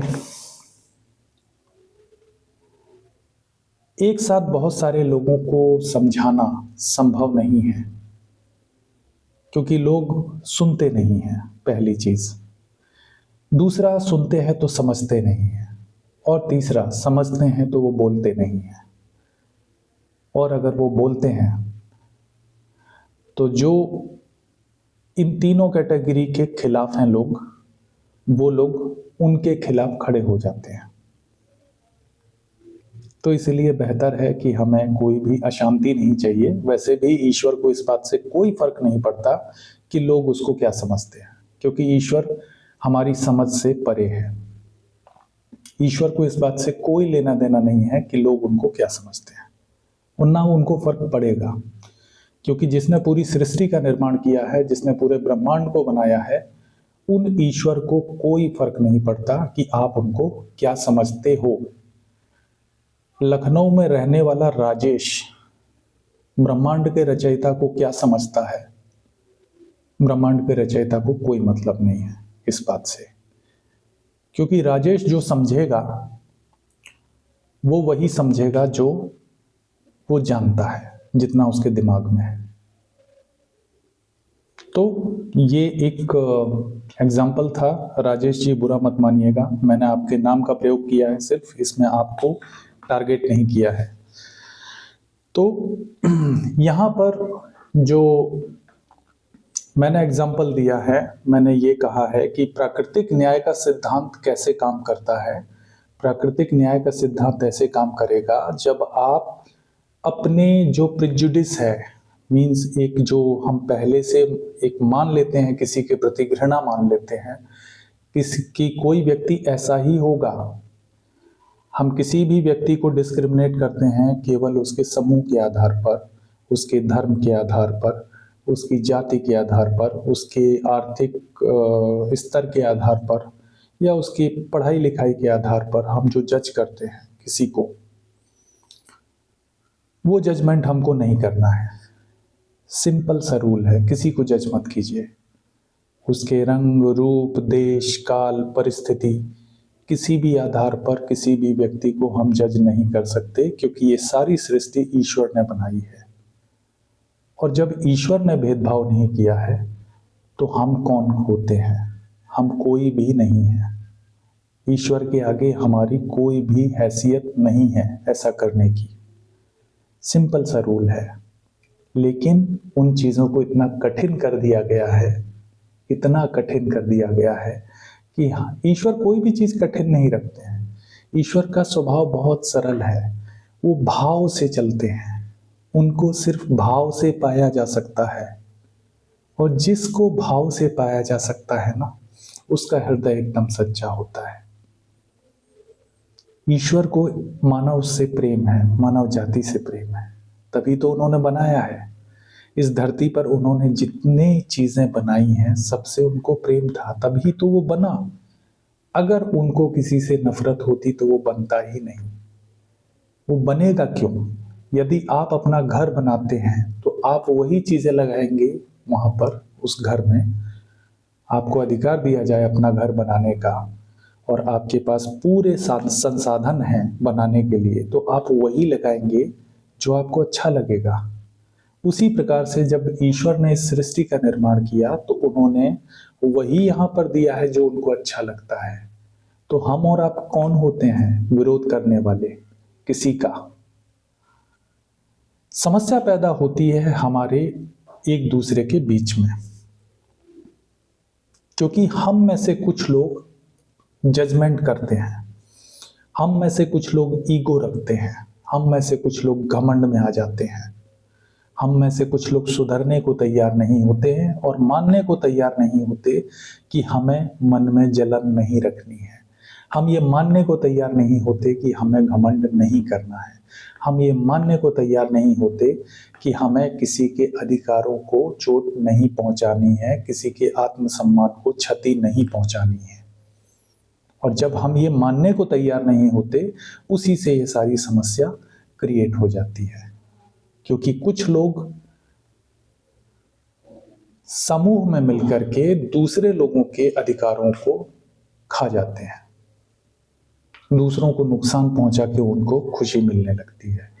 और जब ये होता है तब पाप नामक जो एक एंटिटी है, जिसको हम पाप कहते हैं, एक बैलेंस, कार्मिक बैलेंस डेबिट हो जाता है, डेबिट या क्रेडिट हो जाता है। मतलब जिसके साथ बुरा हो रहा है उसका एक बुरा कर्म खत्म हो जाता है, और जो कर रहा है बुरा कर्म, उसके बुरे कर्मों में एक क्रेडिट हो जाता है। लेकिन याद रखिएगा कि ये जो भी ट्रांजैक्शन है ये ब्याज के साथ होता है। इसीलिए जो आपके साथ बुरा कर रहा है मान के चलिए कि आपका एक बुरा कर्म वो ले गया, आपका बैलेंस डेबिट हुआ है, तो ईश्वर उसको किसी ना किसी प्रकार से दूसरे तरीके से आपको भर देंगे, आपको दे देंगे। कोई जरूरी नहीं है कि उसके साथ वही होगा जो आपके साथ उसने किया है, बिल्कुल जरूरी नहीं है। और ये जन्मों जन्मांतरों तक चल सकता है ये प्रोसेस। मैंने बहुत पहले द्वितीय विश्व युद्ध की एक कहानी बताई थी, जिसमें हिटलर ने लाखों लोगों को मौत की नींद सुला दिया था। तो जब एलाइड फोर्सेस हिटलर तक पहुंची, तो वो जर्मनी में अपने बंकर में था अपनी प्रेमिका के साथ। जब उसने देखा कि उसको पकड़ लिया जाएगा, तो उसने अपनी कनपटी पर गोली मार करके, खुद ही गोली मार करके आत्महत्या कर ली और उसका अंत हो गया। तो क्या आपको लगता है कि जिसने लाखों लोगों को मारा,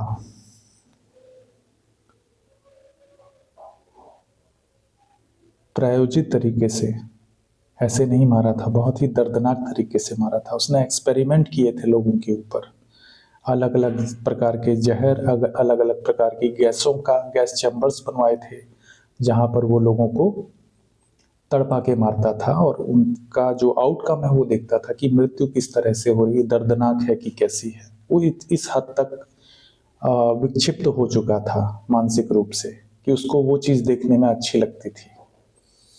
तो जब वो उस तरह की हरकत करके, खुद गोली मार करके मर गया, तो आपको लगता है कि न्याय हो गया?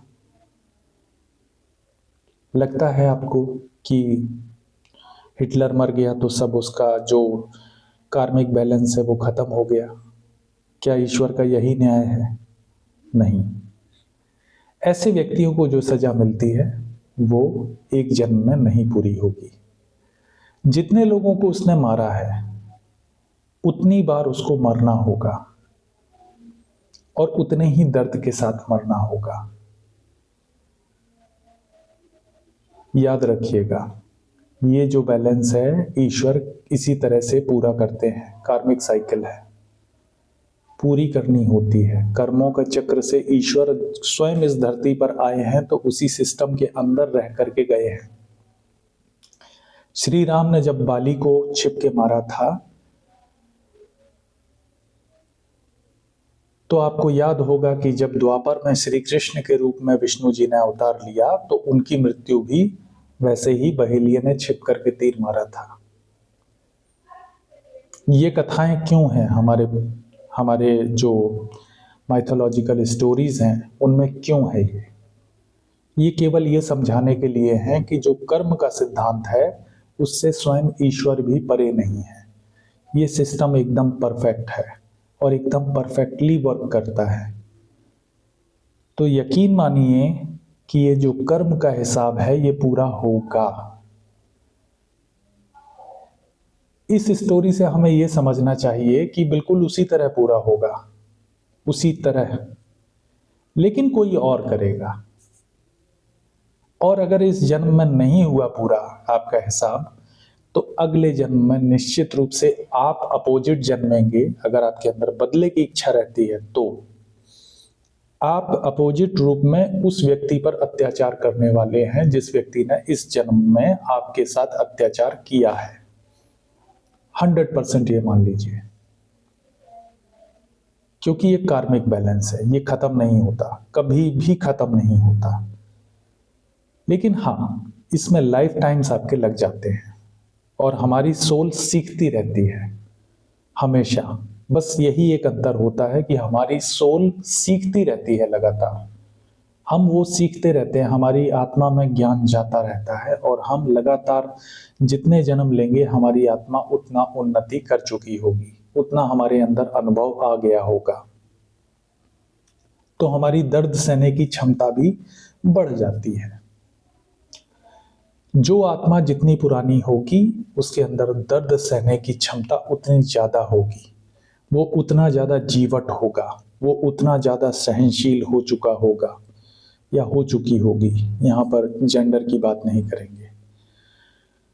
तो यदि आप अपने आप को ईश्वर का अनुयायी कहते हैं और कार्मिक सिद्धांतों पर विश्वास रखते हैं, तो आपको मानवीय मूल्यों पर विश्वास रखना होगा और इंसान को उसी नज़र से देखना होगा जैसे कि ईश्वर ने उनको बनाते वक्त देखा है। बहुत ही प्यारी कौम है हमारी, याद रखिएगा। अभी मैं सुनीता विलियम्स का इंटरव्यू देख रहा था। जब उनसे इंटरव्यूअर ने पूछा कि आपको स्पेस में रहने पर सबसे ज़्यादा अच्छा क्या लगा, तो उनका उत्तर था ह्यूमन, मानव। क्यों? क्योंकि लंबे समय तक अंतरिक्ष में रहने के बाद उनको जो याद आई वो सिर्फ इंसानियत की याद आई। हम बहुत अच्छे हैं, एक दूसरे की बहुत फिक्र करते हैं। हम इस दुनिया से सभी इंसान जब खत्म हो जाते हैं या फिर सुनीता विलियम्स की तरह हमें अंतरिक्ष में रहना पड़ता है, तब हमको मानवता की याद आती है, हमको अपने जैसे लोगों की याद आती है। इतनी प्यारी है ये इंसानियत, मानवता। हम नहीं रह सकते अकेले, हम अकेले रहने के लिए नहीं बने हैं। इंसानों ने जो भी पाया है वो एक साथ एकजुट होकर के ही पाया है। इसीलिए ये बात याद रखिए, आपके साथ जो भी हुआ, इंसानियत से नफरत मत करना सीखिएगा। बाकी आप चाहे कुछ भी मानिए, लेकिन इंसानियत नफरत करने के लायक नहीं है। अपने मन को निर्मल और शुद्ध बनाए रखिएगा। ये हमारे आपसी कर्म हैं, आपसी कार्मिक बैलेंस हैं। मानवता का इससे कोई लेना देना नहीं है। लेकिन हाँ, हम अगर मानवता से नफरत करते हैं किसी भी प्रकार से, अपने लीनिएजेस में हमारी मान्यताएं हो सकती हैं, हमारी प्रथाएं हो सकती हैं, हमारे पूर्वजों के बनाए हुए नियम कायदे हो सकते हैं, लेकिन मानव को मानव से भेद करना सिखाना ये किसी धर्म का कार्य नहीं हो सकता। मेरा यही मानना है। मानव और मानव में भेद करने वाला कोई भी धर्म एग्जिस्ट नहीं करता, और यदि करता है तो ये ईश्वर का देन ईश्वर ने नहीं दिया है। ये बात आप मान करके चलिए, क्योंकि ईश्वर बुरे नहीं हो सकते। ईश्वर के अंदर कोई बुराई नहीं है, वो बुराइयों से परे है। ये जो बुराइयां हैं भेद करने वाली, ये हमारे अंदर है। हम इंसान हैं, तो हमारे ही पूर्वजों से कुछ गलतियां हुई होंगी। मेरा ये मानना है, ये मेरी पर्सनल थॉट्स हैं। अब चलते हैं हम लोग रीडिंग की तरफ, देखते हैं कि आपके लिए क्या आ रहा है। क्लासिक टैरोज हैं, क्लासिक टैरोज हम रख देते हैं। आज मैं कुछ कॉस्मिक टैरोट से निकालता हूं आपके लिए कि क्या आता है, एनर्जीज क्या आती है। आर्कएंजल माइकल प्लीज गाइड मी, और मेरे कलेक्टिव्स की एनर्जीज दीजिए कि वो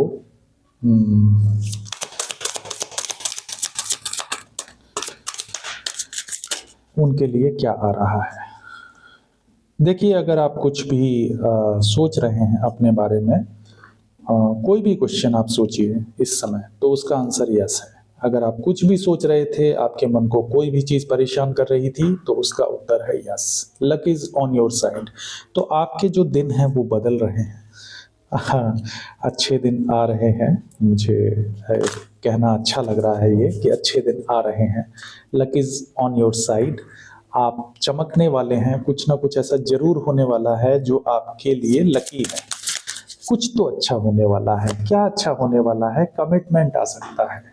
कुछ लोग नए रिश्ते में मूव करेंगे, उनके लिए कमिटमेंट आ सकता है, या ईश्वर कमिटमेंट दे रहे हैं आपको कि आपके साथ कुछ अच्छा होने वाला है। मैं ये कह सकता हूँ थिंग्स आर गेटिंग सीरियस।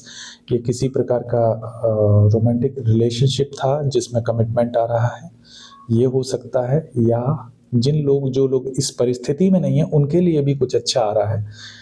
ईश्वर आपको कमिटमेंट दे रहे हैं कि आप अकेले नहीं हो, अब ईश्वर आपके साथ है। यस, आपकी जिंदगी में चीजें बदलने वाली हैं। ईश्वर आपके साथ हैं और अब आपको परेशान होने की आवश्यकता बिल्कुल भी नहीं है। निश्चित रूप से मान के चलिए, जिनकी उम्र निकल गई है, मैं उनकी बात कर रहा हूँ, जो रिश्तों में नहीं जाना चाहते या फिर जिनकी उम्र निकल चुकी है, जो अब शांतिपूर्ण जीवन चाहते हैं, उनके लिए मैं कह रहा हूँ।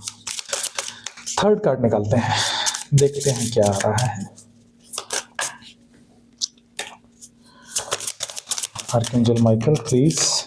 ओके, यहाँ पर किसी प्रकार की इंटीमेसी आ रही है। इंटीमेसी का कार्ड है, तो कुछ लोग निश्चित रूप से एक हनीमून पीरियड एंजॉय करने वाले हैं, मुझे ऐसा लगता है। कोई कमिटेड होना चाहता है और कोई इस प्रकार की भावना में है, वो आपको बहुत प्रेम देना चाहता है। कोई तो है जो आपके साथ इन्वॉल्व होना चाहता है। कुछ लोगों के लिए ये आ रहा है। Give it time, everything in divine timings, let things flow. देखिए, इसको आपको समय देना है। मैं आपसे साफ बात कहूँगा, समय देना है। समय अगर आप देंगे तो चीज़ें सही हो सकती हैं, और फ्लो करने दीजिए। जिनसे ये रीडिंग मैच करेगी, मैं अभी उनके लिए नंबर डाइस फेंकूंगा और उनको बताऊंगा ये किन लोगों से मैच करती है, या फिर टैरो से आपको बताऊंगा। एक एक कार्ड को मैं एक्सप्लेन करूंगा और आपको बताऊंगा कि चीज़ें बदल रही हैं। मैनिफेस्ट, देखिए, आपको अच्छा मैनिफेस्ट करना है, अच्छा सोचना है। कुल मिलाकर के आपको बहुत अच्छा सोचना है अपने लिए, लेकिन साथ ही कॉशन भी आया है। बॉटम कार्ड कहते हैं कि ये सब चीज़ें आ रही हैं, commitment, intimacy, give it time, manifest, और अच्छा सोचिए अपने लिए, ठीक है। और जो भी आप सोचते हैं यस, वो यस में है, ठीक। लेकिन कॉशन, देखिए, आपको इंफॉर्मेशन चाहिए। पूरी इंफॉर्मेशन लिए बगैर आप प्रोसीड मत करिए। मैं आपको बता रहा हूँ, प्रोसीड मत करिए। आप लास्ट टाइम भी ये गलती कर चुके हैं, आपने कॉशन नहीं लिया। उसका खामियाजा है कि बहुत सारे लोग आज ब्रोकन हार्ट हैं। और इस समय भी अगर आपको इंफॉर्मेशन पूरी नहीं दी जा रही है, या फिर कुछ आपको रेड फ्लैग्स नज़र आ रहे हैं, तो निश्चित रूप से आपको चाहिए कि आप इन चीज़ों से थोड़ा सा कॉशियस रहें और थोड़ा सा अपने आप को दूर रखें, जब तक कि आपको क्लैरिटी नहीं दिखती है। अब मैं क्लासिक टैरो से निकालूंगा कि एक एक कार्ड का एक्सप्लेनेशन लूंगा मैं। तो देखते हैं कि आर्कएंजल माइकल हमको क्या बताना चाहते हैं। निश्चित रूप से सबसे पहले आर्कएंजल माइकल किन चीज़ों के लिए कॉशन में रहने को कह रहे हैं, हम ये देखते हैं। कॉशन कार्ड, क्योंकि बॉटम कार्ड कॉशन है। जो भी चीज़ आप करें बहुत ही कॉशन के साथ करें, कॉशियस रहना जरूरी है, मतलब सावधानी आपको रखना है। कॉशन क्या कहता है, देखें कॉशन का कार्ड क्या है। देखिए, आप नई शुरुआत कर रहे हैं, पेज ऑफ वैंड्स, अभी आप शुरुआत के मोड में हैं, ठीक है। पहला कार्ड आया है, तो पेज ऑफ वैंड में बहुत ही देख समझ के कुछ चीज़ें पैशनेटली आप शुरू करना चाहते हैं, लेकिन यहाँ पर धोखाधड़ी की संभावना भी है। 7 ऑफ सोर्ड्स का कार्ड आया है, तो इस धोखाधड़ी से बचाने के लिए आपको कॉशन लेना है, बचना है आपको। अभी भी धोखा हो सकता है। देखिए, 7 ऑफ सोर्ड्स साफ दिख रहा है। आप देख रहे हैं जिस व्यक्ति की तरफ, वो व्यक्ति धोखा दे सकता है आपको। स्पेशली जिन लोगों का 777 दिख रहा है, या फिर 7 नंबर डेट ऑफ बर्थ है, वो लोग तो बहुत ही ध्यान दें। 7 नंबर वाला डेट ऑफ बर्थ वाला आपके साथ कर सकता है, या फिर जिसका मंथ ऑफ बर्थ और कोई तुला राशि का शख्स हो सकता है जो आपको धोखा दे सकता है, या आप तुला राशि के हैं, लिब्रा।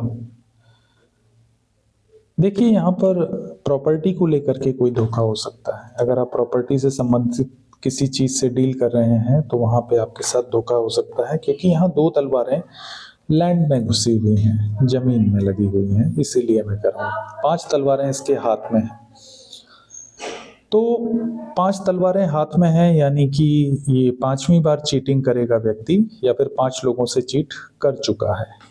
ये कोई लेडी या जेंट्स कोई भी हो सकता है। आप देख लीजिए ये कौन है। ये 5 लोगों को धोखा दे चुका है अब तक। तो जो भी है इसके साथ बहुत कॉशियसली डील करना है आपको, बहुत ही कॉशियसली। देखिए द मून, अभी इस कार्ड को एक्सप्लेनेशन में मैं वही कह रहा हूँ कि यहाँ पर किसी प्रकार का रिचुअल में इन्वॉल्व है ये। द लवर्स, कोई तो इसके पीछे है। इसका पुराना प्रेमी हो सकता है और आप सोच रहे हैं कि ये व्यक्ति आप में है, लेकिन ये देख पीछे रहा है, चल आपकी तरफ रहा है। पुराना कोई है जो इमोशन में डूबा हुआ है, उससे लड़ाई हो गई है, इसलिए ये आपके पास आना चाह रहा है। 4 ऑफ सोर्ड्स, इस समय इमोशनली बहुत डिस्टर्ब है ये। तो अगर कोई भी ऐसा व्यक्ति है, देखिए 4 नंबर, 7 नंबर, 18, 6 और 5, इन नंबर वालों से आप सावधान रहिए, बहुत ही सावधान रहिए। ये या फिर आप इन नंबर से कोरिलेट कर सकते हैं खुद को।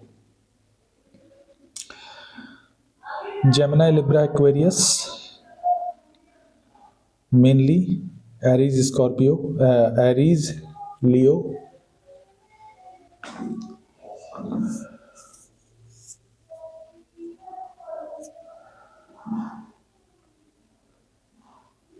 एरीज, लियो, सेजिटेरियस, ये राशियां हैं। इसके अलावा जेमिनी, लिब्रा, एक्वेरियस हो सकते हैं। वैंड्स के 2 कार्ड हैं, सोर्ड्स के 2 कार्ड हैं।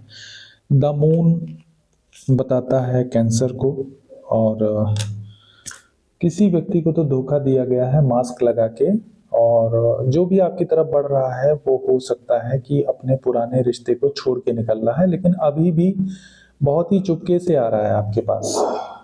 यानी कि मुझे किसी प्रकार का झगड़ा लग रहा है, ये पछतावे में है, अभी ये हील नहीं है, इसका क्लियर डिसीजन नहीं है, ये 2 तरफ हाथ मार सकता है। तो इसीलिए थोड़ा सा कॉशियस रहिए। कुछ चीज़ें अभी भी बाकी हैं जो ये छुपाएगा आपसे। इसका पूरी तरह से ख़त्म नहीं हुआ है दूसरी जगह से रिलेशन। जब तक ये किसी कानूनी पचड़े में फंसा हुआ है, प्लीज़ इससे डील मत कीजिएगा, मैं यही कहना चाहता हूँ। जब अगर ये किसी भी चीज़ में झूठ बोलता है, क्लियर नहीं बताता है, तो इसके साथ डील मत कीजिए, क्योंकि ये आपको धोखा दे सकता है। इस समय ये स्टेबल नहीं है। Luck is on your side को मैं क्लैरिफाई कर रहा था, तो 5 ऑफ पेंटिकल्स, कोई बहुत बुरी स्थिति से निकल रहा था, होमलेस सिचुएशन हो सकती है, पैसे की समस्या हो सकती है, धन से संबंधित कोई ऐसी चीज़ है जो हो सकती है।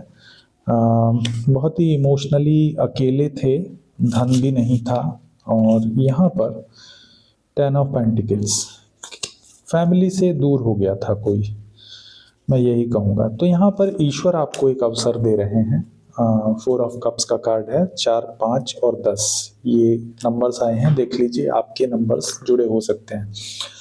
जिन लोगों को साजिश करके घर से निकाल दिया गया या फिर घर से वो अलग हो गए और इमोशनली बहुत ही ज़्यादा क्रेविंग कर रहे हैं कि कोई उनकी तरफ बढ़े, तो उनके लिए एक अच्छा समय आ सकता है। ईश्वर उनको एक कप दे रहे हैं, कुछ दे रहे हैं, जिससे कि उनको इमोशनल सपोर्ट भी मिलेगा, और हो सकता है उनकी घर वापसी हो जाए। ये आ रहा है मेरे कार्ड्स में। कमिटमेंट के मामले में क्या आ रहा है, अब इसको एक्सप्लेन करते हैं। कमिटमेंट किससे मिल सकता है इनको? देखिए, जो लोग नए रिलेशनशिप में मूव कर रहे हैं वहाँ कमिटमेंट मिल सकता है, लेकिन यहाँ भी कॉशियस रहें, पूरा देख समझ करके ही कमिटमेंट को स्वीकार करें, अदरवाइज दिक्कतें आ सकती हैं। यहाँ पर कुछ ऐसे मामले हो सकते हैं जो अभी भी निपटाने शेष हैं। यहाँ पर देखिए, ये जजमेंट है, कमिटमेंट है, जजमेंट। ईश्वर ने ये कमिटमेंट आपको दिलवाया है, तो ये जजमेंट है किसी प्रकार का। ये यहाँ पर लेन देन हो रहा था, यहाँ धन से संबंधित लेन देन था, या फिर किसी प्रकार का ऐसा था जो लालच के कारण कोई रिश्ता टूटा था। वहाँ पर जजमेंट हो रहा है, लालच किसी की आंखें खुल रही हैं, उस लालच से कोई बाहर निकल रहा है। और 8 ऑफ कप्स, कोई आपसे इमोशनली ड्रॉन हो गया था, तो 8 ऑफ कप रिवर्स में आया है। अब वो फिर से अटैच होना चाहता है आपके साथ, इमोशनली मूव अवे हो गया था कोई।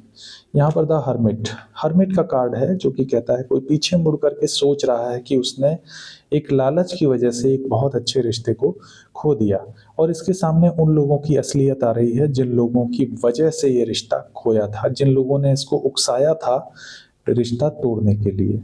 उन लोगों की असलियत इसके सामने आ रही है और अब ये उनको छोड़ करके बाहर आ रहा है और ये आपकी तरफ मूव करेगा। जो भी आपको कमिटमेंट देना चाहता है उसने कभी आपको कमिटमेंट नहीं दिया, उसने हमेशा दूसरों के लिए सोचा, दूसरों के कहने में ही वो चलता रहा। अब उसको ये चीज़ बहुत अच्छी तरह समझ में आ गई है कि दूसरे कभी भी नहीं चाहते थे कि आप लोगों का रिश्ता ठीक से चले, क्योंकि सबके मन में एक जलन थी। जिस प्रकार से आप लोगों का रिश्ता बहुत ही खूबसूरत था शुरू में, उस खूबसूरती में नज़र लग गई थी। इविल आई किसी की वो आंखों में वो चुभता था कि इतना अच्छा रिश्ता कैसे हो सकता है, इतना अच्छा संबंध कैसे हो सकता है आप लोगों का, और वो उन्हीं लोगों के कहने में अपने रिश्ते को छोड़ करके निकल गया था। बेचारा कोई कान का कच्चा व्यक्ति अब अकेले में परेशान है, बाल सफेद हो चुके हैं हालत खराब है किसी की अकेले रह करके। अब उसको चीज़ें रह रह करके याद आ रही हैं कि एक रिलेशन लाइफ में बहुत ज़रूरी है। मैं आपको बता दूं, जब तक आप उम्र के उस पड़ाव पर नहीं पहुंचते तब आपको एहसास होता है कि अकेले रहना कितना मुश्किल है, क्योंकि रिश्ते बहुत खूबसूरत होते हैं। आपके पास जब एक ऐसा रिश्ता होता है जो आपके सुख दुख में साथ देता है तो वाकई में बहुत सुकून मिलता है, बहुत शांति मिलती है। मैं कभी भी नहीं कहूँगा आप किसी रिश्ते को छोड़िए केवल लालच की वजह से या फिर किसी और वजह से। दोनों लोग बात करिए, आपस में बैठ करके बात करिए, ट्रांसपेरेंट रहिए। अपने रिश्तों में ट्रांसपेरेंसी बहुत ज़रूरी है। किसी को बुरा लगता है तो लगने दीजिए, लेकिन जो सत्य है वही बोलिए। आज बुरा लगेगा लेकिन कल को छुपाने के लिए कुछ नहीं रहेगा। लोग क्या करते हैं, लोग अपने ईगो को बचाने के लिए झूठ बोलते हैं और बाद में जब चीज़ें खराब हो जाती हैं तो फिर उनको रिश्ता छोड़ना पड़ता है, रिश्ता बुरी तरह से डैमेज होता है।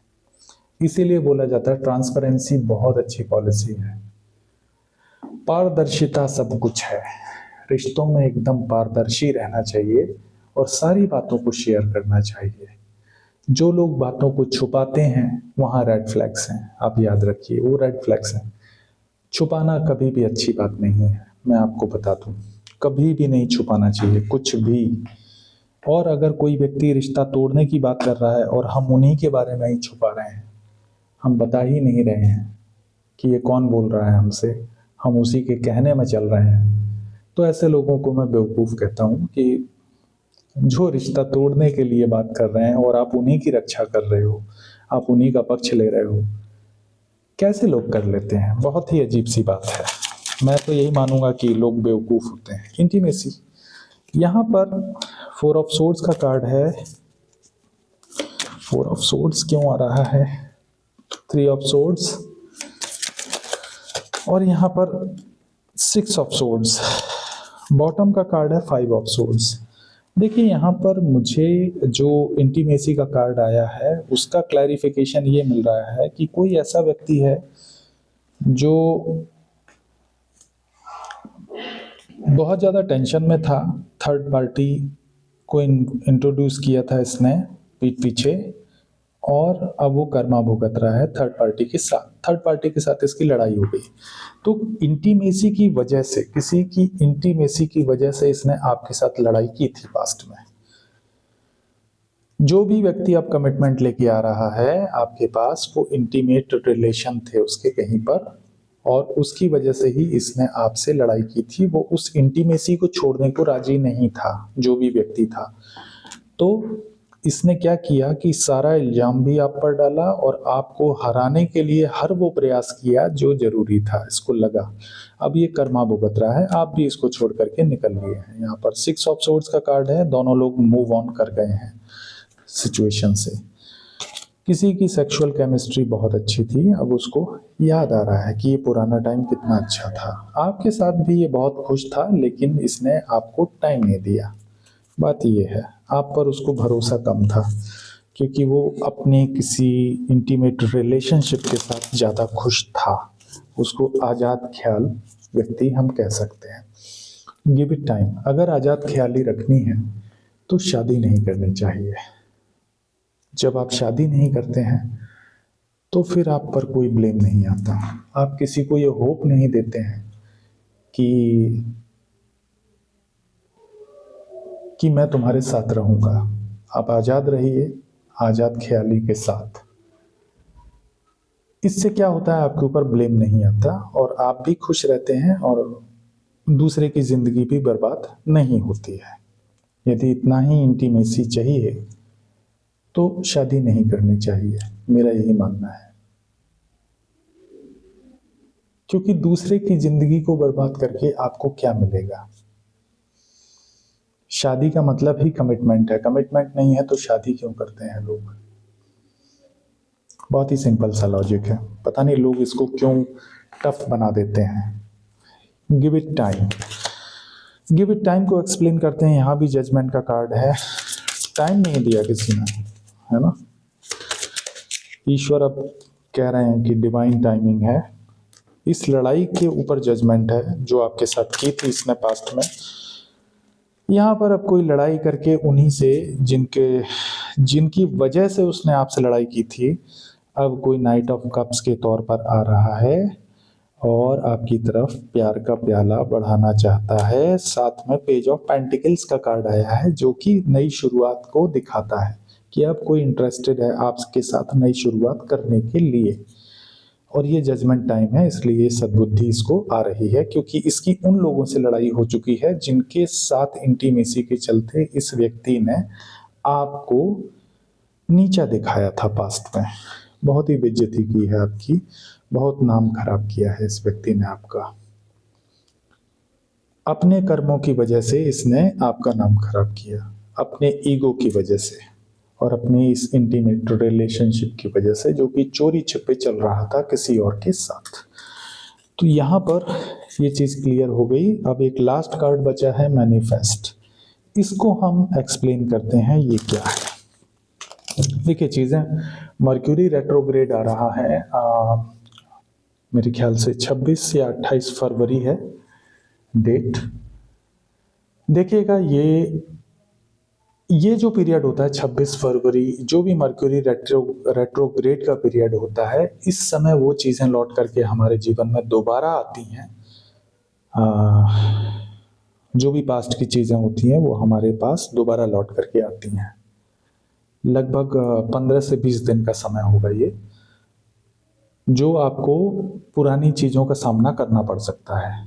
तो याद रखिएगा, इस तरह का कुछ है जो आपके जीवन में दोबारा आ सकता है। मैनिफेस्ट देखते हैं, लास्ट कार्ड है। आर्कएंजल माइकल प्लीज मैनिफेस्ट को क्लियर कीजिए, ये क्या है, मैनिफेस्ट क्या है। एम्प्रेस, देखिए अपने आप को एम्प्रेस एनर्जी में मैनिफेस्ट कीजिए।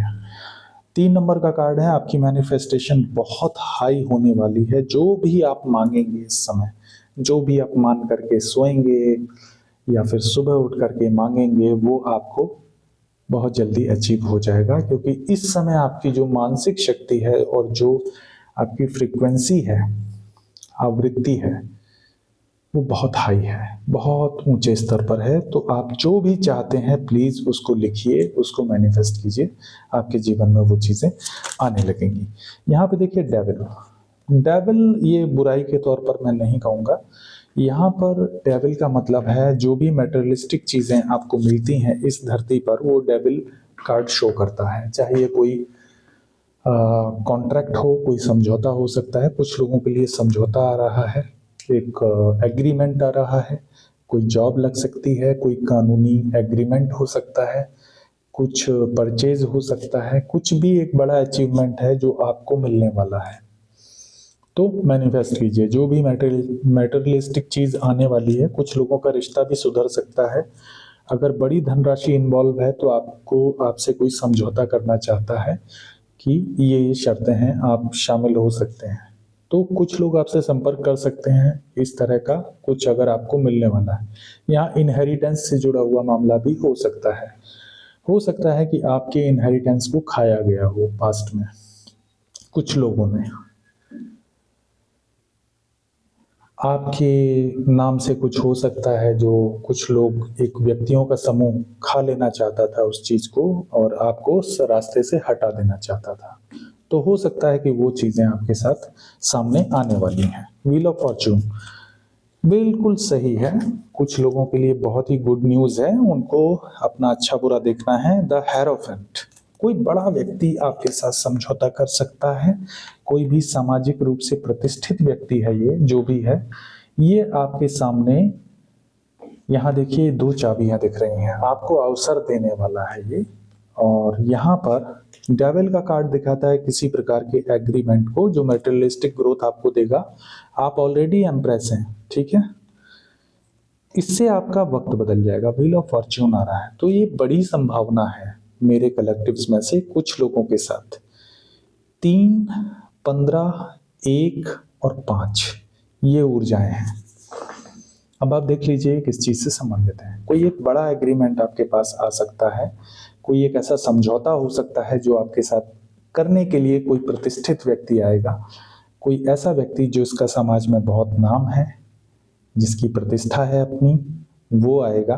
वो आपको ऑफर दे सकता है कि उसके साथ आप ज्वाइन कीजिए, जिससे कि आपके भविष्य की पूरी दिशा बदल जाएगी। व्हील ऑफ फॉर्च्यून का कार्ड है, कोई पूरी दिशा आपकी बदल जाएगी, पूरी की पूरी दिशा आपकी लाइफ जो है बहुत आगे निकल जाएगी इस समझौते के बाद। तो बहुत ही लकी लोग हैं जिनके साथ ये होने वाला है। ईश्वर से मेरी कामना है कि आप लोग ऐसे ही तरक्की करें और ये गुड न्यूज़ आपको जल्दी ही मिले।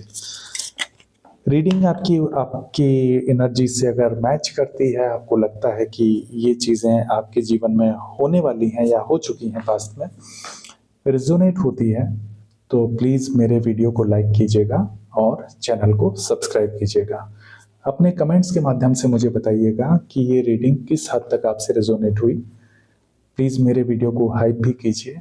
और पर्सनल रीडिंग का सेशन खुल चुका है, जिन लोगों को पर्सनल रीडिंग चाहिए वो मेरे डिस्क्रिप्शन में दिए गए नंबर से संपर्क कर सकते हैं। इस नंबर पर व्हाट्सएप या SMS की सुविधा उपलब्ध है। इसके अलावा ये एक पेड सर्विस है, मैं आपसे यही कहूँगा, पेड सर्विस है ये। तो प्लीज़ इस बात का ध्यान रखें कि ये फ्री सर्विस नहीं है। यहाँ पर एक शुल्क लिया जाएगा, उस शुल्क के बदले में आपको रीडिंग दी जाएगी। इसके साथ ही मैं आपसे विदा लूंगा। आपका दिन शुभ हो, आपकी रात्रि शुभ हो, आपका जीवन शुभ हो।